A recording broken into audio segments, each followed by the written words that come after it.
जैन धर्मामध्ये देखील गुरुचं खूप महत्व आहे की नाही आहे? नक्कीच आहे. मुनिराज आपले कोण आहेत?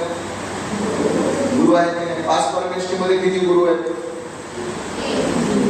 3 गुरु आहेत ना, आचार्य, उपाध्याय, सरस्वती. आणि यांचा परम आदर झाला पाहिजे.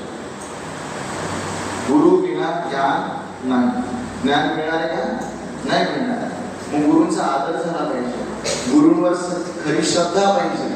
त्याचा हातचा दिवस आहे आणि आजपासून आपलं चांगलं सेशन सुरू झालेलं आहे. आणखी वर्ष बाकी आहे की नाही? बरं, आदर करायचा बरोबर. आदर करायचा म्हणजे काय करायचं? कोण सांगेल? आदर करायचं म्हणजे काय करायचं? स्वस्तिक. गुरूंचा आदर करायचं म्हणजे नेमकं काय करायचं? त्यांच्या आज्ञा पाळायची.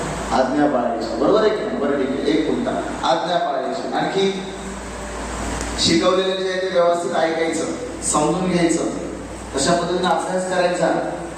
लौकिक दृष्ट्या तुम्हाला जे काही सांगितलं जाईल त्या पद्धतीने तुमच्या वह्या पूर्ण करणं असेल, अभ्यास करणं असेल, धार्मिक जास्त अभ्यास असेल किंवा मंदिरचं काही तुम्हाला पाठांतर सांगितलं असेल, बरोबर आहे. या सगळ्या गोष्टी आपल्या पाठ केल्या पाहिजे.